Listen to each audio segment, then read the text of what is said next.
नमस्कार दोस्तों, कैसे आप सब लोग। उम्मीद करता हूं स्वस्थ होंगे, व्यस्त होंगे, जबरदस्त होंगे। तो साथियों, बात करेंगे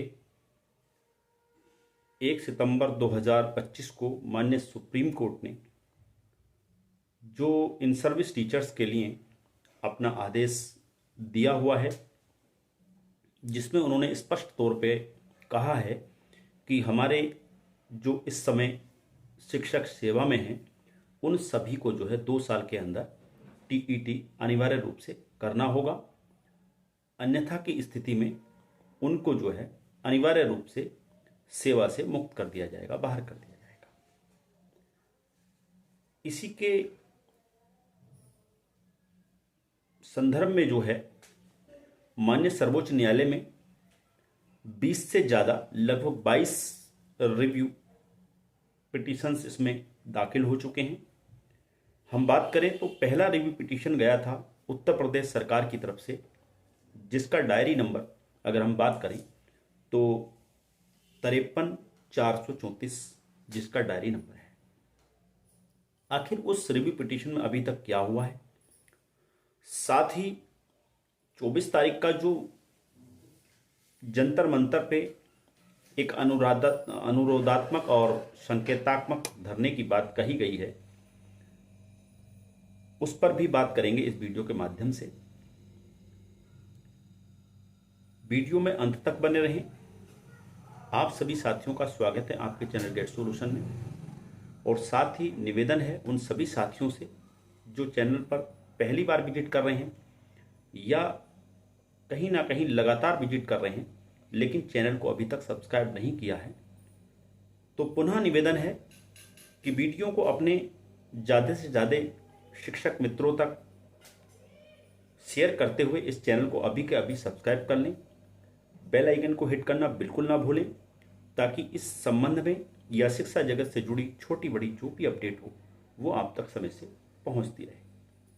तो साथियों, शुरू करते हैं। जैसा कि मैंने बताया कि सबसे पहली याचिका की हम बात करें तो वो याचिका रिव्यू की इस मामले में उत्तर प्रदेश सरकार की तरफ से फाइल की गई 16 अक्टूबर को।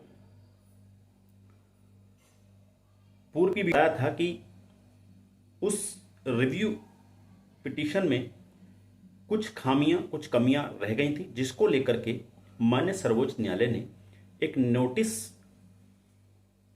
किया था जो उत्तर प्रदेश सरकार के एडवोकेट हैं उनको, कि आप जो भी इस रिव्यू में खामियां कमियां हैं उनको आप दूर करें। और उसमें जो है उन्होंने 3 नवंबर का समय उसमें दिया हुआ था और 3 नवंबर बीत चुका है। अगर हम आज भी माननीय सर्वोच्च न्यायालय की साइट पर इस केस को देखते हैं तो अभी जिस तरह से ये पहले था एज इट वैसा ही है, इसमें कोई सुधार अभी नहीं हुआ है। यानी कि अभी उसमें कोई भी जो सुधार होना था, यानी कि जो त्रुटियां थी, जो कमियां थी, जो डिफेक्ट थे, उनको दूर करने की बात कही गई थी, वो अभी तक नहीं हुए हैं। और इसमें जो है कहा यह जा रहा है कि सरकार को अभी कुछ और अतिरिक्त समय जो है माननीय सर्वोच्च न्यायालय में दिया हुआ है कि आप जो है इनको दूर कर लीजिए, अन्यथा की स्थिति में याचिका ये खारिज हो जाएगी। तो यानी कि कहने का मतलब यह है कि उत्तर प्रदेश सरकार जो सबसे पहले उसने पहल की इस मामले में रिव्यू पिटीशन दायर किया, लेकिन वो इतनी सुस्त कैसे हो सकती है। यानी कि जो समय सीमा माने सुप्रीम कोर्ट की तरफ से दी गई थी वो समय सीमा निकल गई और उसने वो डिफेक्ट्स दूर नहीं किए हैं। आखिर ऐसा क्यों? क्या वो चाहती है कि उसकी याचिका खारिज हो जाए? इससे ये साफ नजर आता है कि सरकारें इस मामले को लेकर कितना संजीदा हैं, कितना सीरियस है। आप सभी जानते हैं उत्तर प्रदेश में इस समय जो है जो पंचायत चुनाव हैं त्रिस्तरीय, वो उनका चल रहा है और उसी में मुझे लग रहा है सरकार लगी हुई है। इस तरफ शायद उसका ध्यान नहीं है। अगर ऐसा है तो गलत है। आप जब शिक्षकों के साथ आ रहे हैं तो पूरे मन से, पूरे मनोयोग से और पूरे तैयारी के साथ आएँ। आधी अधूरी तैयारी से आप आएंगे, नतीजा वही होगा कि सुप्रीम कोर्ट में आपको आपकी बात को कोई माने नहीं दिया जाएगा और आप कहना चाहिए बैकफुट पे आ जाएंगे। बात करते हैं उत्तर प्रदेश से दूसरी याचिका जो United teacher association Uttar Pradesh की गई हुई है, उसमें भी डिफेक्ट थे और अच्छी बात यह कि उन डिफेक्ट्स को दूर करा लिया गया और वो केस इस समय डिफेक्ट फ्री है, उसमें कोई डिफेक्ट नहीं है। और उम्मीद ये जताई जा रही है कि जैसा कि जानकारियां निकल के आ रही हैं कि इस हफ्ते जो है जो ऑनरेबल जस्टिस दत्ता जी हैं, यानी जो उनकी बेंच है, वो इस हफ्ते में जो है जो भी रिव्यू पिटिशन आए हैं उनके जो काउंसिल हैं, एडवोकेट्स हैं, उनको जो है कॉल कर सकते हैं अपने चैम्बर में और अपने चैम्बर में उनकी बातों को सुन करके ये इसमें डिसाइड हो सकता है इस सप्ताह कि इसको ओपन कोर्ट में सुना जाए, ये जो मामला है ये ओपन कोर्ट में सुने जाने योग्य है या नहीं है। इन चीज़ों पर इस हफ्ते जो है जो एक तरह से कहना चाहिए कि स्थिति क्लियर होने की प्रबल संभावनाएं लग रही हैं, जैसा कि सूत्रों से पता लग रहा है, वकीलों के माध्यम से पता लग रहा है। तो उम्मीद करते हैं ये हफ्ता जो है बहुत अच्छा जाने वाला है। हालांकि पिछले हफ्ते भी हमें उम्मीद थी कि जो उत्तर प्रदेश सरकार है वो 3 नवंबर को अपनी याचिका डिफेक्ट फ्री करा लेगी और उसके बाद जो है इसमें कोई ना कोई चैम्बर में कोई ना कोई स्थिति क्लियर होगी। लेकिन पिछले हफ्ते ऐसा नहीं हुआ और जो उत्तर प्रदेश सरकार है वो निष्क्रिय रही और उसने जो है कोई भी डिफेक्ट फ्री नहीं कराया है। लेकिन इस हफ्ते उम्मीद की जा रही है कि जो जितने भी रिव्यू पिटिशन इसमें दाखिल हुए हैं, लगभग 22 रिव्यू पिटिशन इसमें दाखिल हुए हैं, तो उनके काउंसिल्स को जो है इस हफ्ते ही, यानी कि आज से सोमवार से आज ये वीक शुरू हो रहा है और इसी वीक उम्मीद ये दर्शाई जा रही है कि सारे काउंसिलिंग को बुला करके काउंसिल जो हैं, जिन लोगों ने ये रिव्यू पिटिशन दायर किया है, जो भी उनके एडवोकेट्स हैं, उनको बुला करके जो है ये ग्राउंड समझने का प्रयास किया जाएगा जस्टिस महोदय के द्वारा कि आखिर किस ग्राउंड पर आप जो है ये रिव्यू पिटिशन लेकर के आए हैं। और अगर कहीं ना कहीं वो ग्राउंड अगर स्पष्ट रूप से अपने आप को स्टैंड करते हैं कि ये ग्राउंड वास्तव में ऐसे हैं जिस बिहाफ पर ये मामला माननीय सर्वोच्च न्यायालय में ओपन कोर्ट में इसकी सुनवाई की जा सके, तो उम्मीद कर सकते हैं कि ओपन कोर्ट में सुनवाई होगी। हालांकि उम्मीद ये की जा रही है कि इतना बड़ा मामला है और 20-22 रिव्यू पिटिशन इसमें दाखिल हुए हैं और कई इसमें PIL दाखिल हुई हैं और कई रिट भी फ्रेश इसमें लगी हैं, तो ये बड़ा मामला है। तो हो सकता है, उम्मीद ये जताई जा रही है कि इसमें ओपन कोर्ट में सुनवाई होनी तय है। बहरहाल जो भी होगा उस पर हम नज़र रखेंगे। अब बात कर लेते हैं 24 तारीख के धरने को लेकर के।